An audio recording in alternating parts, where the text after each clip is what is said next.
আরও নতুন ভিডিও দেখতে চান? তাহলে অবশ্যই আজই সাবস্ক্রাইব করুন আমাদের ইউটিউব চ্যানেল সংবাদ বিশ্ব বাংলা। ভাটপাড়া উপনির্বাচনে মদন মিত্র তৃণমূলের প্রার্থী। মদন শিবির খুশি, দাদা কিছু তো পেল।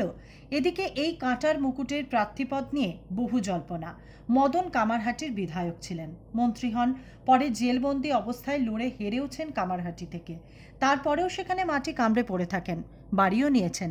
এদিকে শোনা যাচ্ছিল কামারহাটিতে দল বিভক্ত। পুরসভার চেয়ারম্যান গোপাল সাহা দলের প্রার্থী হবেন বিধানসভায়। এই নিয়ে তুমুল চোরাস্রোত। এখন মদনকে দল কামারহাটি থেকে সরানোই এই শিবির খুশি। সূত্র বলছে দল এক ঢিলে দুই পাখি মারল। এক কামারহাটি থেকে মদনকে সরালো, দুই অর্জুনের ভাটপাড়ায় লড়তে পাঠালো।